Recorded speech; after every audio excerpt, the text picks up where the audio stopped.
existe essa temática de um ciclo de reconstrução e destruição que existe na história do Japão como um todo. Tóquio foi destruída várias vezes ao longo de várias intempéries.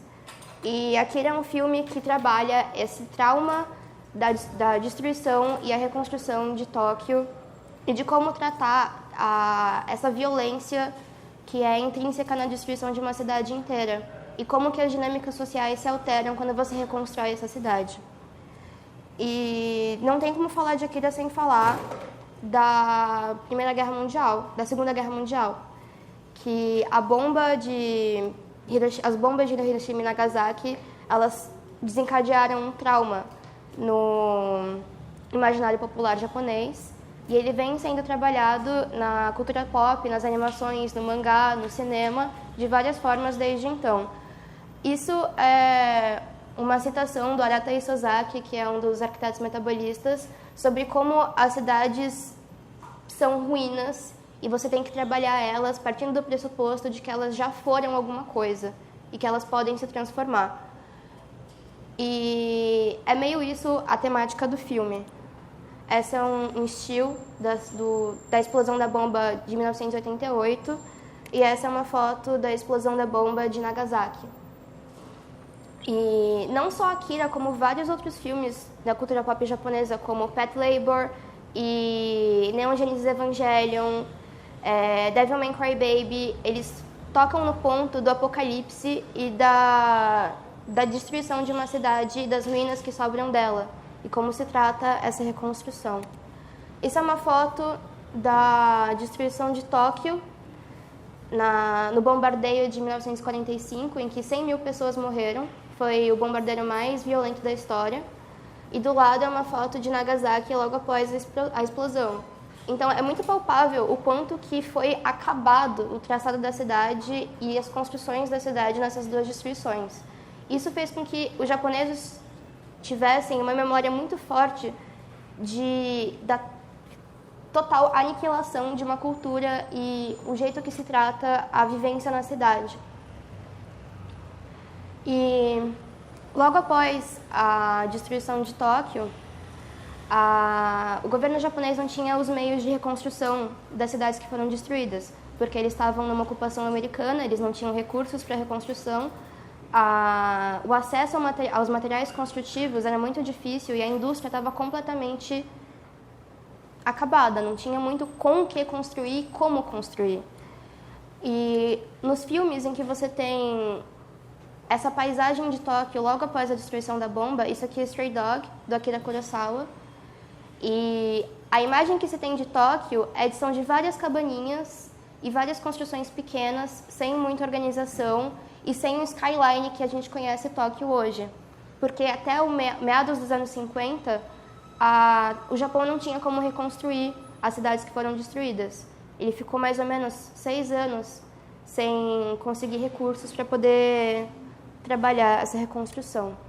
Isso é Tokyo Monogatari, do Asujiro Ozu, em 1953. Depois dos anos 50, o que aconteceu foi, o Japão se colocou como base militar para os Estados Unidos para a Guerra da Coreia. Então, vieram muitos insumos, muito recurso dos americanos para a reconstrução de Tóquio, porque era interessante para eles também ter o Japão como essa base para observação da Coreia. E assim que os japoneses conseguiram o dinheiro para conseguir reconstruir as suas cidades, eles investiram profundamente em infraestrutura e principalmente transporte. Então, essa cena de Tokyo Monogatari, ele explica muito bem o quanto que você tem uma railway já montada e várias casinhas meio casebres amontoados em direção à costa, porque era assim a conformação espacial das cidades nos meados dos anos 50. O traçado urbano não conseguia ser muito organizado para ser reconstruído, então via da participação privada da reconstrução das suas próprias casas, muitas vezes no traçado que elas já tinham antes. Então, a sua casa foi destruída, você tem que reconstruir ela, você vai reconstruir ela no lugar onde ela estava, meio tirando ela das cinzas. E com essa reconstrução e com esse apoio financeiro dos Estados Unidos, eles deram muita ênfase na infraestrutura e na reconstrução de portos, de baías, de hangares, da indústria para a construção civil, da indústria para meios de comunicação e meios de transporte. E essa é a imagem que a gente tem de Tóquio em 1955, na inauguração da Torre de TV, uma das primeiras de Tóquio. Então, em 1955, o Japão já estava bem estabilizado economicamente. Ele decretou autossuficiência financeira em 1957, junto com uma série de projetos de reconstrução para a cidade de longo prazo. Então, de 1952 a 1962, eles tinham um plano de longo prazo para reconstrução, visando primariamente a infraestrutura. Como era praticamente impossível organizar o traçado urbano de Tóquio, por motivos legais, porque não tinha como desapropriar muitas das construções e dos terrenos, não existia da parte da população uma vontade de desapropriar os seus terrenos para incorporação pública. O que aconteceu foi, eles investiram todo o esforço e o trabalho e a indústria em melhoramentos gerais. Então, os portos foram abertos, as indústrias da construção civil começaram a se aquecer muito e muito desse dinheiro foi direcionado para a reconstrução de um modo mais geral. E é mais ou menos nesse panorama que a gente tem os planos para reconstrução e recondensamento de Tóquio também, porque a cidade foi se espalhando. A maioria da população se condensava nas primeiras 23 prefeituras de Tóquio. E é nesse momento em que surge o Manifesto Metabolista e a necessidade de se construir uma cidade que se adequava ao momento pelo qual ela passava naquele momento, de expansão absurda da cidade, expansão de adensamento da cidade e de conviver também com a cultura que mudou por causa da bomba. Se explodiu uma cidade inteira e você tem que reconstruir não só fisicamente, mas também os modos de usar aquela cidade. A configuração dela nunca vai voltar a ser a configuração que ela tinha antes de ser completamente destruída. Então, o esforço dos metabolistas nessa época foi imaginar uma cidade, imaginar modos de convivência que fossem adequados ao período pelo qual ele estava passando. Esse é um mapa da expansão de Tóquio nos anos 60. É muito perceptível que ela é adensada nas primeiras prefeituras, que são as 23 prefeituras históricas de Tóquio. E aí o que você tem para fora dessa cidade mais estabelecida, que é aquela cidade do Skyline de 1953, são casas rurais, meio casebres, construídos por iniciativa privada, das pessoas que queriam reconstruir as suas casas. E é nesse momento que você tem o Plano de Tóquio de 1960 do Kenzo Tange. Em 1960, com a indústria já bem aquecida, a indústria da construção civil, e o interesse muito forte do governo japonês em reconstrução e replanejamento das cidades, surge a oportunidade em Tóquio, na Design Conference, na Conferência de Design de Tóquio de 1960, em pensar uma cidade que fosse adequada para esse momento pelo qual eles estavam passando. Então, esse é um plano do Kenzo Tange para Tóquio, no qual a Baía de Tóquio seria construída e prédios de vários andares seriam construídos para poder adensar essa cidade que estava se espalhando. Esse é um trabalho mais teórico e mais acadêmico do Arata Isozaki, que é a imaginação da cidade construída para este momento histórico em relação às ruínas que foram deixadas pela destruição de Tóquio. Então, existe um contraponto muito grande entre o que foi deixado para trás e o que precisa ser construído agora. Como adequar esses dois momentos históricos em uma reconstrução que precisa ser feita urgentemente. E isso é um plano para um bairro de Tóquio, em que você tem essas construções enormes erguidas para poder adensar e deixar o plano livre da cidade.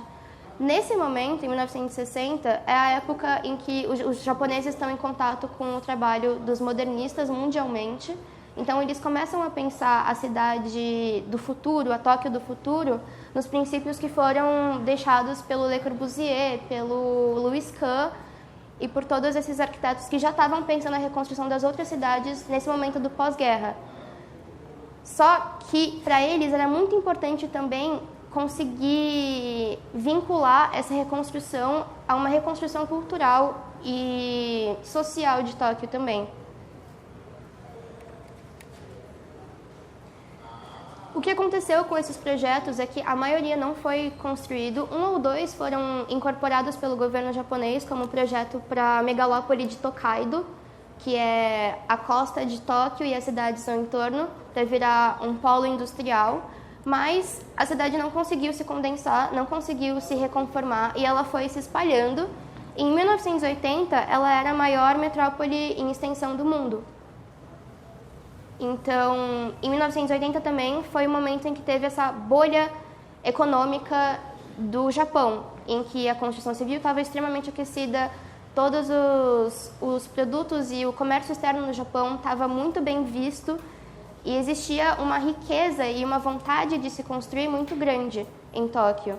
Mas existia esse problema de como fazer com que essa cidade fosse melhor desenhada. Esse é um estilo do Tokyo Ga, do Wim Wenders, e é esse o skyline que você tem em Tóquio em 1980.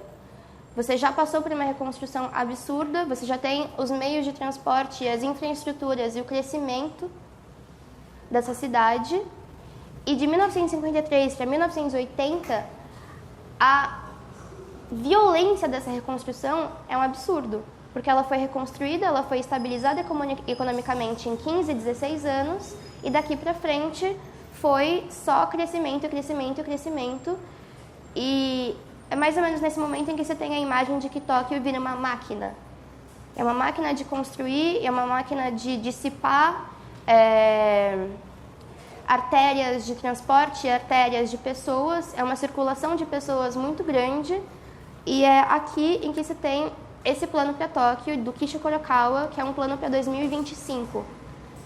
Em 1960 não se conseguiu esse adensamento da cidade, a cidade continuou a espalhar. Então, em 1980, nessa bolha econômica de muito recurso e muita construção, se tem essa necessidade de repensar o planejamento da cidade. E esse é um plano para Tóquio para 2025, ou seja, mais de 30 anos depois daquela cena do Wim Wenders. E é aqui, mais ou menos, em que começa a narrativa de Akira. Como você pensa uma cidade para daqui 40 anos, depois de uma explosão, depois de uma destruição? É nesse ponto em que Akira começa, em 1980. O filme foi lançado em 88.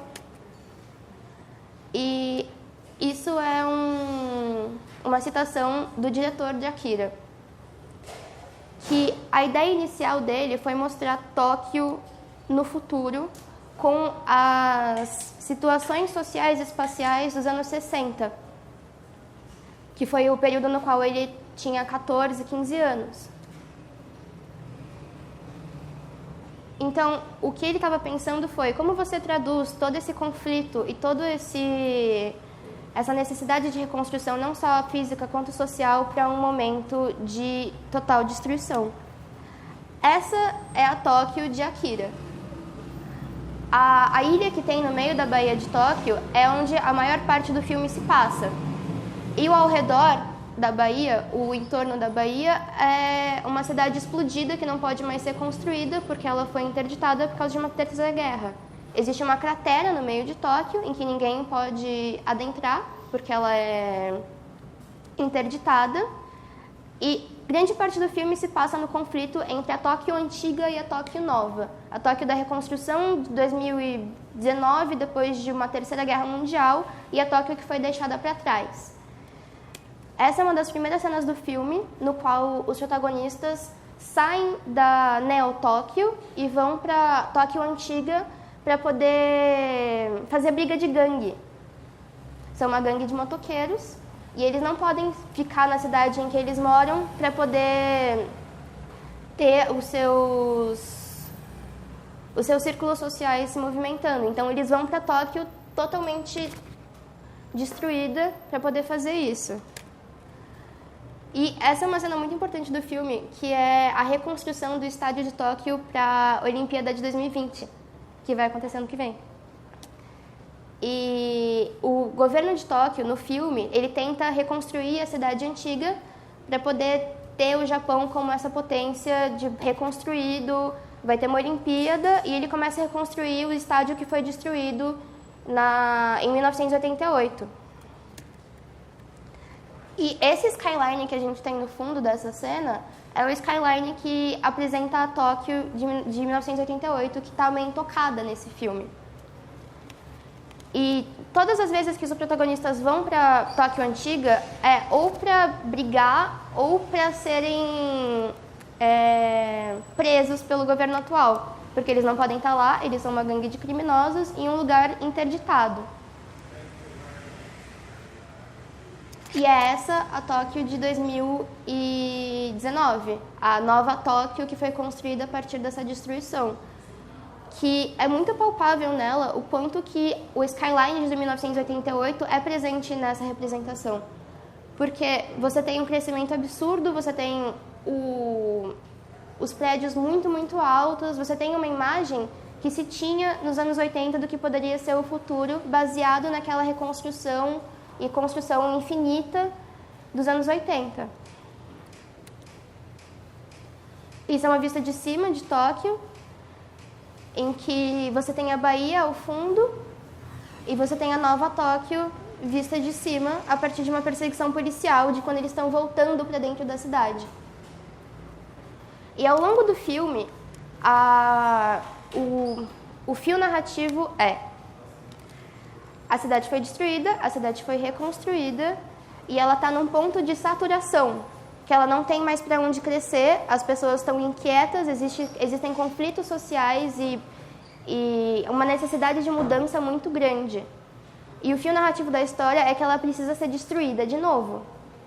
Então, ela foi destruída em 1988 por uma bomba atômica e agora, em 2019, ela também precisa ser destruída para poder ser reconstruída do zero. Existe essa necessidade de renovação no filme, assim como existiu essa necessidade de renovação ao longo da história de Tóquio, porque ela foi destruída várias vezes. E no fim do filme, você começa a ter essas cenas, que são a cidade nova adquirindo esse aspecto de destruição e de conflito que se tem na cidade antiga. E essa é uma cena no qual esses dois personagens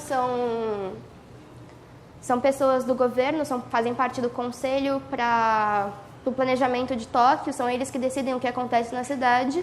E eles vão para esses prédios para ver as manifestações populares e como que a cidade se converge nesses pontos. E logo depois você começa a ter a total destruição da cidade. É muito palpável no filme o quanto que isso vai se escalando em uma velocidade, uma violência muito grande.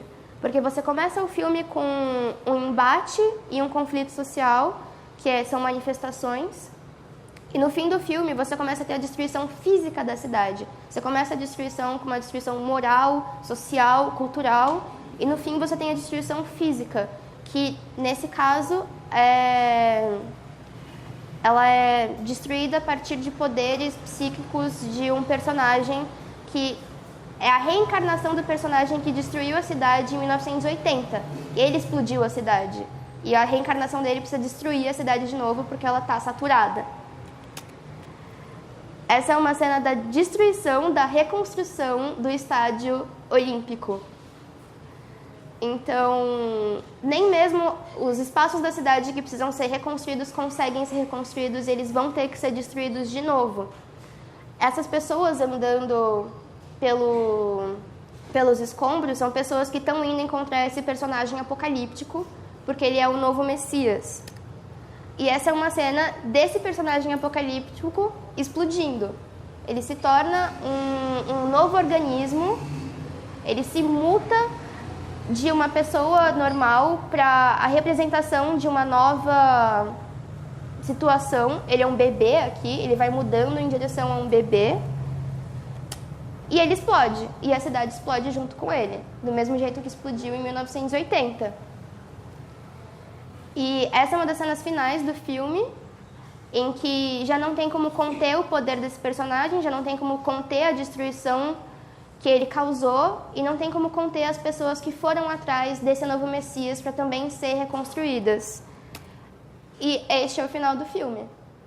O Japão é destruído, a cidade inteira é destruída e você tem como final o começo do filme. Ele começa com uma bomba atômica e ele termina com uma bomba atômica. O fio narrativo nada mais é do que a necessidade de destruição e reconstrução e destruição de novo. É cíclico e é essencial para que tudo dê certo.